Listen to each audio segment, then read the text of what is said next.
Bonjour, bienvenue dans Parole de Femmes. Alors, cette semaine, on va parler de rencontres amoureuses, particulièrement pour les jeunes. Et on va parler aux filles et aux garçons. Alors, jeunes femmes, jeunes filles, jeunes hommes, jeunes garçons, c'est votre série cette semaine. Et nous sommes cette semaine avec un presque jeune homme, ouais. Le pasteur Papicho de Paris. Bonjour Papicho. Bonjour. Presque jeune, tu as l'air très jeune en tout cas.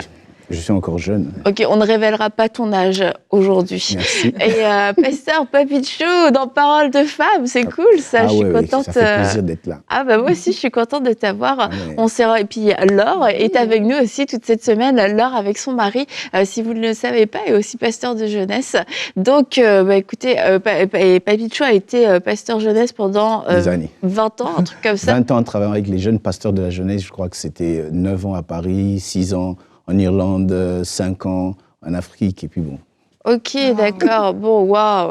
Donc, ça va vraiment. C'est une série qui est vraiment particulièrement pour les jeunes. Alors, si vous avez des jeunes, des ados, des jeunes adultes, eh bien, envoyez, partagez cette émission, toutes ces émissions, et on va parler de l'amour. On va parler aujourd'hui comment est-ce qu'on aborde en tant que frère dans l'église, comment est-ce qu'on aborde les sœurs, parce que bon, je pense que Papicho, t'as pas mal de choses à nous raconter à ce sujet-là, et puis on va pouvoir dérouler comment savoir si c'est la bonne personne, on va parler aussi de la sexualité, puis quand ça marche pas, une rupture, comment on gère ça aussi dans l'église, donc vraiment, on s'apprête à vivre une très bonne semaine. Alors Papicho, on se connaît maintenant depuis plusieurs années. Je sais même plus depuis combien d'années, et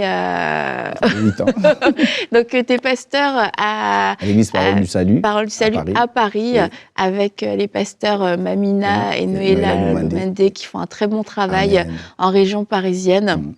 Avec Jérémy, on a eu plusieurs fois l'occasion d'y aller et c'est une belle église avec des hommes et des femmes qui aiment le Seigneur, qui aiment les gens. On se sent tellement accueillis quand vous êtes là-bas, que c'en est embarrassant. Mais merci. Alors merci à toute la famille Parole du Salut. Et en tout cas, cette semaine, tu es avec nous et on commence, Papicho. Oui, on commence. Cette grande question, comment aborder Une très bonne question, une très bonne question parce qu'on doit l'expliquer à l'église. Vous savez, le problème c'est que des fois quand il faut aller aboutir au mariage, il faut commencer quelque part. Mais malheureusement, les gens ne savent pas forcément comment le faire. Il y en a qui le font vraiment de la mauvaise manière, c'est-à-dire de la manière mondaine. Les gens qui sont venus dans le Seigneur, mais ils vont faire comme ils faisaient. Donc avec tout ce qu'il y a. Et j'ai dit avec toutes les méthodes qui ne sont pas bonnes et qui ne sont pas approuvées. Parce que dans le monde, de toute façon, on n'est pas réglo dans tout ça. Et de l'autre côté, ceux qui sont dans le Seigneur ne savent pas s'y prendre non plus parce qu'ils sont tellement spirituels qu'ils croient que tout se passe en esprit. Je suis de ceux qui croient que Dieu parle pour montrer la femme de sa vie ou l'homme de sa vie, mais on ne va pas dire que Dieu m'a envoyé, quoi. Donc, il y a une façon de le faire. Ok. Il y a une façon de le faire. Donc, dis-nous tout. Aujourd'hui, prenez des notes, là. C'est bon, c'est le moment, là. Oui. Faites-nous un beau tuto. Il faut apprendre ça. Il y a une anecdote qui me vient à la tête, c'est que il y a quelques années passées, il y a un frère qui voulait évidemment aborder une sœur. Alors, la seule chose qu'il a trouvé à faire, c'est d'ouvrir la Bible et de lire dans Genèse chapitre 2, où la Bible est écrite, plutôt chapitre 1, il dit « Il n'est pas bon à l'homme que l'homme soit seul. Il faut que je lui crée une aide semblable. » Et directement, il dit à la femme, bon, moi, j'étais seul pendant longtemps, et j'aimerais te dire que c'est toi que je vais épouser. Donc, vous imaginez la réaction de la sœur. Donc, c'est pas la bonne façon de faire. Même si Dieu vous a parlé, même si vous lisez la Bible, c'est pas comme ça que ça se passe. Donc, il y a une certaine façon, il y a une démarche à faire. Donc, j'ai quelques astuces, quelques conseils à nous donner. Ah oui, parce que vous savez, celui qui refuse des conseils, il va apprendre par les conséquences. Alors, pour vous éviter les conséquences, je vous conseille. Alors, attends, on va y réfléchir. Juste avant que tu commences, comme tu dis, même si Dieu vous a parlé, c'est pas la façon d'aborder et de faire. Et toi, Laure, Sam, Dieu lui avait parlé. Oui, c'est ça. Moi, j'étais arrivée dans son église, l'église de son père, en 2011, donc ça fait longtemps maintenant. Et c'est ça, lui, quand je suis rentrée, il m'a vu, puis il a senti Dieu qui lui disait, c'est elle, c'est la femme de ta vie. Mais il n'est pas venu me le dire à moi, il est allé le dire à son père. Il a dit, papa, tu ne devineras jamais, il y a la femme de ma vie qui est rentrée dans l'église. Wow. Et son père, il lui a dit, ah, ok, mais surtout, ne va pas lui dire. Ah, c'est bien.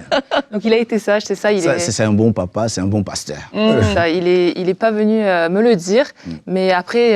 Ça t'aurait fait peur? Ça m'aurait fait, oui, ça m'aurait fait peur. Moi, j'arrive dans une église que je connais pas, comme ça, il y a quelqu'un qui arrive qui te dit, hey, tu sais quoi, Dieu m'a parlé, t'es la femme de ma vie. C'est sûr que ça m'aurait effrayée. Donc, je dis pas que je serais pas mariée, mais en tout cas, ça aurait peut-être mis plus de temps avant que...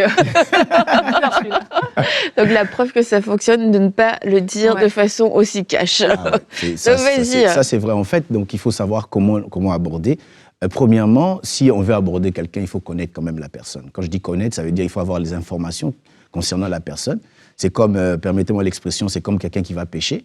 Donc, il va savoir déjà quel genre de poisson il veut pêcher. On parle bien de la pêche de poisson. De poisson, oui. Pas de pêcher, C'est juste... Parce que là, ça crée de la confusion. Oui, justement, un pêcheur, je veux dire un pêcheur qui va à la pêche, pêcher le poisson, il doit savoir quel genre de filet ou d'hameçon il doit utiliser. Et pour avoir ça, il faut d'abord avoir les informations. Qu'est-ce que la sœur aime? Qu'est-ce qu'elle fait? Quelles sont ses occupations? Il y en a des filles ou des sœurs qui aiment bien la télé, le sport, etc. Alors, si nous avons les informations déjà, ça peut nous aider. Ça sera une clé, n'est-ce pas? Une porte pour entrer et commencer à converser. Mais sans être bizarre, ok? Bien sûr. Prends les informations, mais là, on ne devient pas un espèce d'espion qui fait peur et qui est là en train d'espionner sur tous les réseaux, non, on ne fait pas ça. Non, mais c'est clair, quand je vais avoir les informations, évidemment, je passe par les personnes, de confiance, et ils connaissent mes intentions, évidemment. Je dis, par exemple, pour Sam, qui a été voir son papa, et il lui a parlé. Donc, il avait déjà exprimé ses intentions. Et c'est ce qu'on fait. Je dis, bon, Annabelle, c'est qui la sœur? Elle habite ici. Ah bon? Elle fait quoi dans la vie? Un peu comme Ruth et Boaz. C'est ça, justement. Elle fait quoi? Elle aime le tennis. Et je sais déjà que donc, si elle aime le tennis, notre conversation tournera autour de la raquette et le ballon, quoi. Donc, la balle. Oui, la balle, merci. Et facilement, ça peut engager la conversation. Donc, c'est ça. Il faut avoir il faut connaître la personne, il faut avoir les informations de la personne. Il y a des gens, comme le disait un ami à moi, il disait, il y a des filles qu'on appelle filles cassettes, elles aiment les échanges de cassettes, des séries, des films. On te le disait. C'est ça, je pense que ton ami te racontait ça dans les années... avant même 2000. Donc c'est comme ça qu'on a cette information, on sait, elle aime s'habiller, elle aime les marques, donc on sait déjà qu'est-ce qui peut... mettre le feu dans la conversation, parce que c'est des choses qu'elle aime bien. Et la deuxième chose qu'il faut savoir, quand on veut aborder une fille, il est très important de pouvoir être soi-même. Vous savez, il y a des hommes qui veulent être une autre personne pour aborder une femme. Donc tu ne peux pas être une autre personne que toi. Du reste, que si tu veux épouser une femme, elle ne va pas épouser une autre personne que toi. Et être fier de ce qu'on est, et avoir confiance en soi. On n'a peut-être pas beaucoup d'argent, on n'est peut-être pas le plus grand, le plus fort, le plus je ne sais quoi, mais on a confiance en soi. Quelqu'un a dit que le bien important de la vie, c'est celui qui reconnaît que tu es toi et je suis moi. Donc ça veut dire que si je sais qui je suis et je viens avec confiance et je parle, déjà les filles aiment les gens qui parlent avec confiance. Et là, ce que tu montres que tu as confiance en toi, c'est déjà une très très bonne chose. Et troisièmement, il faut savoir, ça il faut que je le dise, il faut savoir maîtriser le verbe et la parole. Il faut savoir parler. Les femmes aiment les hommes qui parlent bien, même si elles savent que ce que vous dites n'est pas vrai, mais elles aiment ça. Quand vous lui dites, par exemple, vous avez des beaux yeux comme un ange, il n'a jamais vu un ange, mais il le dit quand même. Et puis elle est contente. Il faut très bien parler, savoir, je ne sais pas, improviser. Non, tu es très belle, j'aime bien la manière dont tu marches. Tu sais, ta démarche, c'est comme la silhouette, la silhouette d'un bateau, dans la mer. Et puis la silhouette d'un bateau à la mer. Donc, et je peux te dire, en tout cas, si l'océan est Pacifique, toi, tu es magnifique. Alors, elles aiment ça. Elles aiment ça. Elles aiment ça. T'es sûr? Elles aiment ça, savoir bien présenter les choses. Je vois par exemple un frère qui pose la question à la sœur. Il dit, dis-moi un peu, je dois voir tes parents. Il dit, pourquoi? Il dit, en fait, j'ai appris qu'il y a un couple qui voulait avoir l'enfant le plus moche du monde. Tu sais ce qu'ils ont fait? Il dit, quoi? Bon.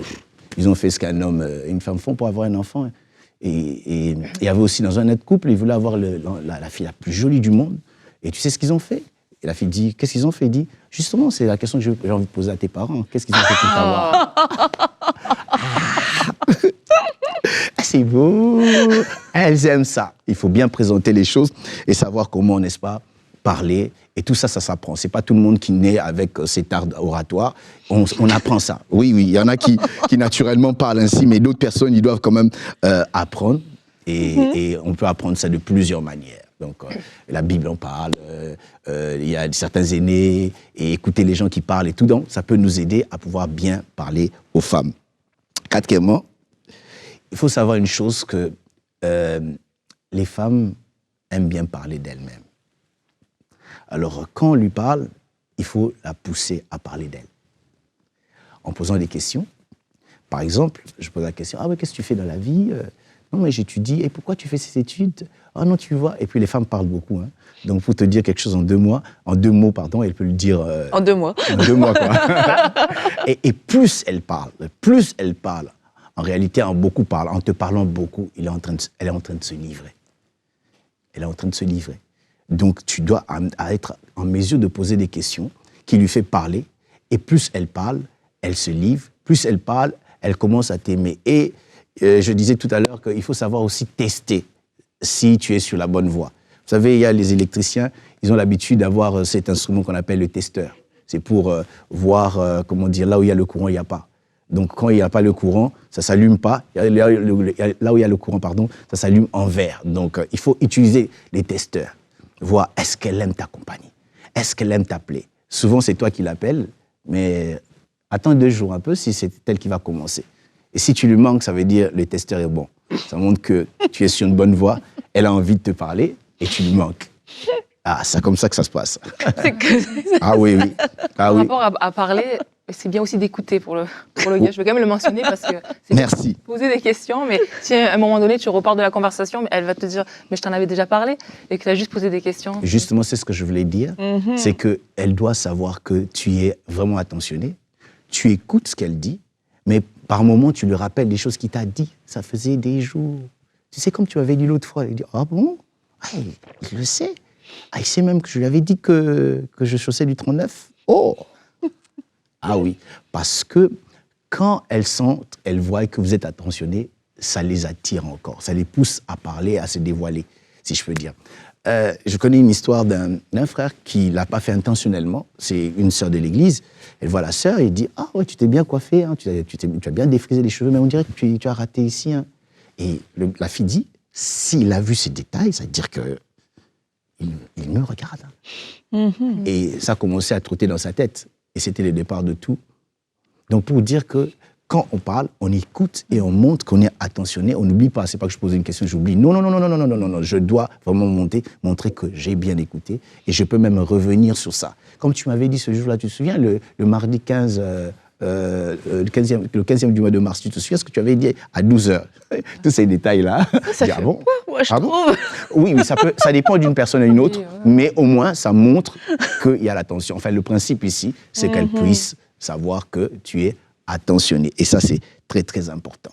Et après, il y a j'appelle ça un principe, j'appelle ça principe de l'encerclement. Oh my God! Ah ouais, il faut l'encercler. Il faut préciser, c'est la dernière étape, hein, c'est pas la première à l'encerclement. Non, on commence pas par là. Non. Quand on avance, on voit que la personne vraiment est en train de se livrer, la personne parle, la personne est intéressée à vous, par exemple, qui aime votre compagnie, que vous parliez, et des fois vous parlez, vous ne préparez pas forcément une liste des choses que vous allez parler, quoi. Donc, mais elle veut parler, et vous vous rendez compte qu'il vous arrive de parler des heures. Moi, je me souviens, je parlais de 22h à 4h avec celle qui est devenue ma femme aujourd'hui. Donc, on parlait, on se lassait pas. On parlait. Et ça, c'est une bonne chose. Et en ce moment-là, on peut commencer à faire ce qu'on appelle l'encerclement. Alors, l'encerclement, c'est quoi? Ça veut dire essayer d'occuper ses pensées. Ça peut être un cadeau qui lui fait penser à toi. Une montre, par exemple. Et à chaque fois qu'elle regarde l'heure, elle sait que cette heure-là, c'est pas seulement l'heure, mais c'est aussi Papicho qui me l'a offert, quoi. Il dit, OK. Et quand elle regarde la Bible que je lui ai offerte, oh! À ma femme, je lui avais offert une Bible Thompson. Et puis à côté, avec un iPad. Alléluia. Donc à chaque fois, quand elle doit lire la Bible et le iPad, que tu le veuilles ou non, il doit penser à Papicho, quoi. Donc l'encerclement, un cadeau, quelque chose qui lui fait penser à vous. Et à partir de cela, vous allez voir que les choses vont se passer bien. Et ce n'est qu'après, tu pourras faire la demande très bien. Et tu vas voir qu'avant de faire la demande, c'est là il faut vraiment être sûr que le testeur est en vert. Ah ben oui, hein. Parce que j'ai vu des gens qui ont tout préparé, mais ils ont fait la demande, mais malheureusement, ça n'a pas abouti parce qu'ils s'y sont mal pris. Le courant ne passait pas. Ah, ça ne passait pas. Donc, avec toutes ces étapes, si vous les respectez bien, croyez-moi que vous pouvez savoir si vous l'intéressez ou pas. Mais malgré tout ça, il y a un dernier point qui est très important. Il faut savoir que tout dépend de Dieu. La Bible dit la course n'est pas aux agiles, le pain n'est pas aux sages, mais tout dépend des temps et des circonstances. Et le maître de temps et des circonstances, c'est Dieu. Ça veut dire qu'une dame, une sœur peut vous dire oui aujourd'hui, mais cela ne veut pas dire qu'elle va rester peut-être. Elle va peut-être découvrir des choses qu'elle n'aime pas, ou peut-être vous allez découvrir des choses qu'elle n'aime pas. Et n'importe quoi peut arriver aussi. Elle peut voyager, les choses changent. Bon, ça, je souhaite à personne. Elle peut tomber malade, elle peut mourir, donc tout ça. Donc, le dernier mot appartient à Dieu. Et si vous abordez les choses de cette manière, croyez-moi que vous avez au moins 60% de réussite. 60%. Ouais, le reste, ça revient à Dieu. 60%. Comment... On va revenir du coup sur ce que tu as partagé. Oui. Okay. Donc, pour récapituler quand même, donc, la première chose, c'est apprendre à la connaître. À la connaître. On prend ces informations. Oui. Deuxième chose, c'était... il faut être soi-même. Il faut être soi-même. Troisième chose, c'est Il faut savoir parler. Ah oui, maîtriser la parole. Oh my God. Le quatrième, c'était l'encerclement, le quatrième. Non, c'était lui faire parler d'elle. Ah oui, la faire parler d'elle. Et le cinquième, c'était... L'encerclement. Il y a pas aussi le testeur. Le testeur. Ouais, c'est dedans. Et donc l'encerclement. Et puis, bon, il y a un point que j'ai sauté. Je crois qu'il faut que le gars qui parle doit être propre aussi. Ah ouais, ça, c'est très important. Très, très bien. Il doit bien se présenter. Et pas forcément s'habiller cher, mais être propre. Quelqu'un a dit, n'est-ce pas, l'impression précède l'expression. Donc déjà, la manière dont tu te présentes, ça peut attirer aussi ou pas. Donc ça j'allais oublier. C'est toujours plus invitant de voir quelqu'un qui est quand même soigné que quelqu'un qui arrive, même s'il est gentil et qui parle bien, mais qui est plus négligé. Mais moi, tu vois, j'aime tes conseils. Samuel, lui, juste pour revenir, lorsqu'il est venu vers moi, bon, je ne sais pas s'il a mis tout ça en pratique, mais moi, personnellement, la façon dont il est allé vers moi, ça m'a vraiment ça m'a marqué. Et ce que j'ai vraiment aimé au-delà de tout, c'est son initiative, en fait. Le fait qu'il aille vers moi, il me poursuive, et que moi, en tant que femme, j'ai juste à répondre. Et bien que lui, il ait reçu, c'est la femme de ma vie. Lorsqu'on s'est rencontrés, moi j'étais avec des personnes de jeunesse en mission à ce moment-là. Et donc il posait les questions essentielles. Tu viens d'où, combien de temps t'es là, tout ça. Donc il savait que je venais de la France. Bravo Samuel. Et qu'il me restait un mois avant de partir en voyage missionnaire. Wow. Donc là, il s'est dit, OK, j'ai un mois pour la marquer. Donc c'est ton affaire là qu'il faut se rappeler qu'elle pense à toi, tout ça là. L'encerclement. Non. Bravo Samuel. Et donc du coup, ce que j'ai aimé, c'est l'initiative. Donc, mais en même temps, il n'a pas été désespéré.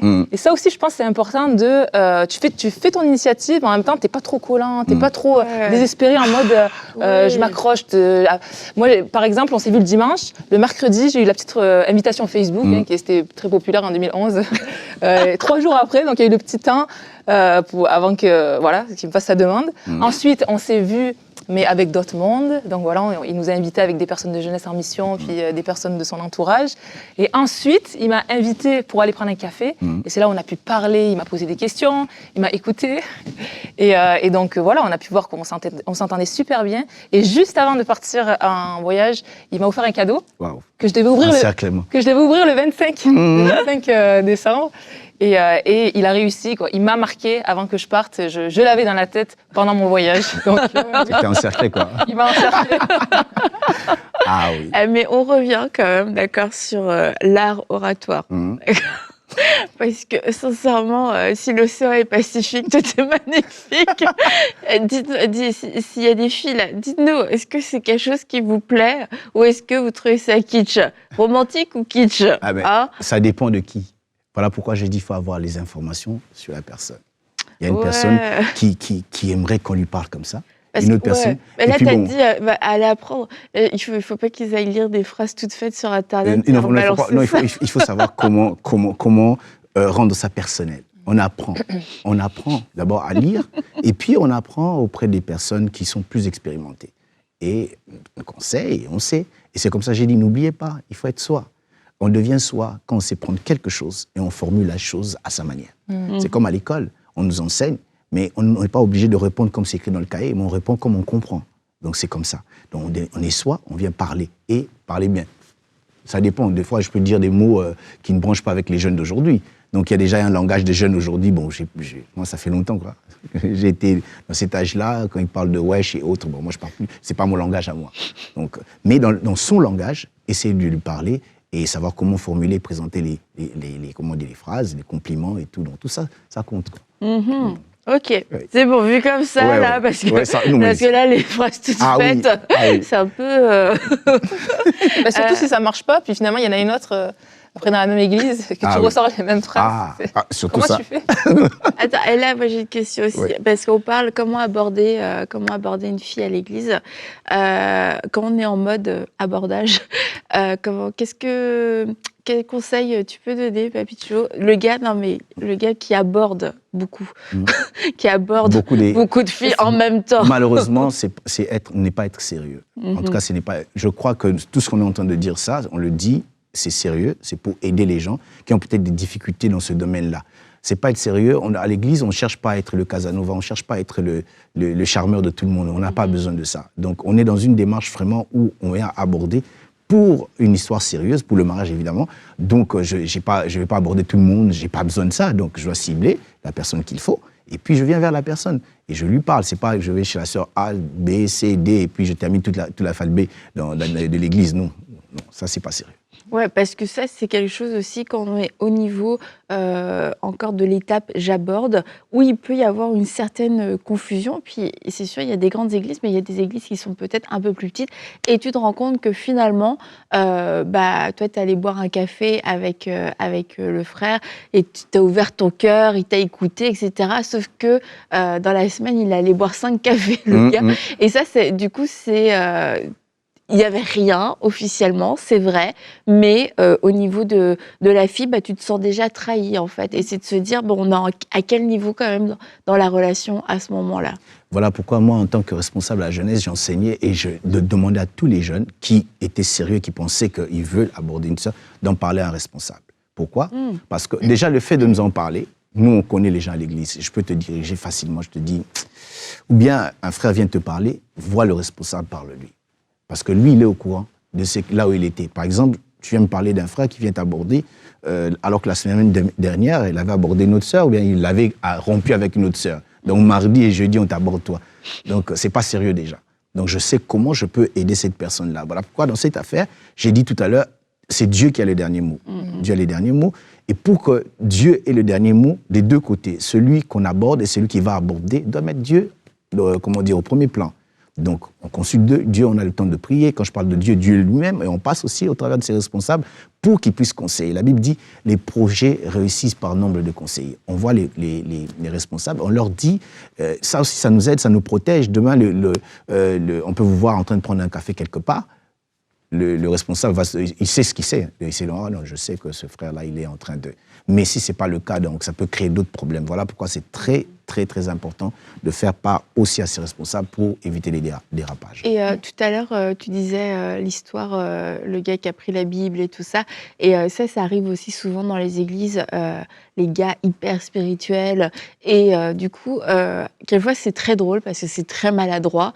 Mais quelquefois, il peut aussi avoir de la manipulation volontaire ou involontaire où le côté très spirituel peut, pour certaines filles, être impressionnant et se dire, ok, si Dieu lui a parlé, ça arrive, moi, Dieu m'a pas parlé, j'ai aucune affinité, aucune attirance, mais puisqu'il m'a dit Dieu lui a parlé et qu'il a l'air très spirituel, il fait la modération, il fait la louange, peut-être qu'il a raison. Donc là, comment est-ce qu'on peut aussi arrêter ce genre de choses ? Non, il faut savoir d'abord que Dieu ne va pas t'obliger à épouser quelqu'un. Dieu ne le fait jamais, jamais. Il ne va pas t'obliger de faire quoi que ce soit ou d'accepter. Tu es libre, ma sœur. Quelqu'un vient te dire, Dieu m'a dit, de dire, merci beaucoup, je prends le temps qu'il me parle aussi. C'est une façon peut-être polie de dire non, quoi. Donc, si vous ne le sentez vraiment pas, de dire non, Puis jusque-là, il ne m'a pas parlé. Il ne va pas attendre 2 ans, 3 ans, 4 ans quand Dieu n'a pas parlé. C'est évident que Dieu n'a rien dit, Dieu n'est pas dans l'affaire. Oui, je connais par exemple, il y a un exemple vrai d'un homme de Dieu, peut-être je ne cite pas le nom. Dieu lui avait dit que c'est la femme de ta vie. Malheureusement, il n'a pas abordé comme j'ai dit. Il est venu aussi dire à la fille. Il dit, je voulais juste te dire que c'est toi la femme de ma vie. Dieu me l'a dit à un moment, il dit oui, je le sais depuis 2 ans. Donc heureusement, les deux, bon, ils ne sont pas passés forcément par cette étape. Donc ça peut arriver, mais j'estime que si j'étais à la place d'une femme, je n'aimerais pas qu'on puisse m'aborder comme si on me braquait. Donc Dieu a dit, c'est toi la femme de ma vie. Non, je n'aimerais pas ça. Que Dieu te dise, oui, mais viens m'aborder, peut-être pour m'entraîner dans cette aventure. Et c'est comme ça que je trouve, et j'estime que ça marche. C'est ça. Non, moi, je voulais juste parler du côté des filles, en fait, parce que là, on parle d'aborder, mais c'est vrai que nous, les filles, on répond finalement à l'invitation, aux gars qui viennent nous courtiser, et de dire aussi que des fois, c'est vrai que peut-être que c'est important d'être clair aussi dans notre réponse, parce que le gars, lui, il va vraiment regarder à la façon dont on va réagir, à la façon dont on va lui répondre, et c'est vrai que nous, des fois, ça ne nous dérange pas d'avoir peut-être le gars même si, par exemple, on a un rendez-vous, on boit un café, puis finalement, ça ne clique pas, ça ne nous dérange pas de nous dire, au pire, ça sera mon ami, mais je vais continuer à le côtoyer, je vais continuer à répondre à ses messages, tout ça. Mais de prendre en considération que lui, le gars, s'il t'aborde, c'est pas qu'il veut une amie, c'est il a vraiment un intérêt pour toi. Donc finalement, même si tu lui verbalises, tu es mon ami, lui, il va regarder à ta façon de répondre. Donc si tu continues à lui écrire, à l'appeler, à le côtoyer régulièrement, tout ça, il va vraiment plus se fier à tes actions que ce que tu vas lui dire. Amen. Donc vraiment de faire attention en tant que fille, nous, d'être aussi ferme dans nos décisions. Et si quelqu'un, tu vois que ça ne clique pas plus, prends tes distances parce que finalement, tu peux blesser, ça peut porter à confusion et finalement, tu perds ton temps, quoi. Vous perdez votre temps. Voilà pourquoi je voudrais conseiller à nos frères comme à nos sœurs qu'on peut s'amuser avec quelqu'un, mais il ne faut jamais s'amuser avec ses sentiments parce qu'on va faire beaucoup de dégâts. Donc quand on sait qu'on ne ressent rien pour la fille, ça ne sert à rien de venir essayer de la courtiser, charmer ou autre. Ou bien si vous savez que vous ne ressentez rien pour le frère qui est en face, ne lui donnez pas d'espoir, parce que vous êtes en train de le tuer. Comme l'a dit Laure tout à l'heure, donc vous êtes en train de faire quelque chose peut-être qui sera dangereux dans la vie de l'autre. Donc on ne blague pas avec les sentiments. Les sentiments peuvent tuer, les sentiments peuvent détruire. J'ai vu des gens devenir fous à cause de ces genres de choses. Alors si vous n'êtes pas dans l'affaire, faites-le savoir, montrez-le, parce que à la fin de tout ça, il faut savoir qu'un jour nous aurons des comptes à rendre à Dieu par rapport à ce que je connais aussi un groupe une sorte des personnes qui se plaisent à voir les filles venir vers eux. Et ils font tout pour attirer les filles. Ils sont gentils sans raison. Ils parlent à telle sœur, ils l'appellent tard, alors que la sœur s'attend à ce qu'il est bien, il est beau, il est présentable. Et le fait de l'appeler, la sœur se plaît. Et déjà, peut-être la sœur a ouvert son cœur. Mais si tu sais que tu ne veux pas aller quelque part, il n'y a pas d'issue dans cette affaire, n'ose pas. Si tu as personne à appeler, si je suis dans ton église, appelle-moi, je veux parler avec toi sans problème, je vais t'aider. Alors, comme ça, tu ne vas pas t'ennuyer, arrête d'embêter les filles de Dieu. Dieu te bénisse. Merci sur ce mot de la fin. Donc, pour vous, jeune homme particulièrement, si vous voulez aborder une fille dans votre église, vous pouvez reprendre les points, les remettre aussi à votre sauce selon votre personnalité, selon la personne que vous allez aborder. Mais surtout, arrêtez d'être bizarre. Ne soyez pas bizarre. Soyez juste sincère, soyez vous-même, mais ne soyez pas bizarre. Okay. Parce que bizarre, ça fait peur. Donc, Dieu ne nous a pas appelés à être bizarres. Il n'a pas fait de nous des créatures bizarres. Donc, soyez délivrés de ça. Amen. Et on va se retrouver demain et on va voir comment savoir si c'est la bonne personne. Donc, de grandes questions encore. À demain dans Parole de Femme.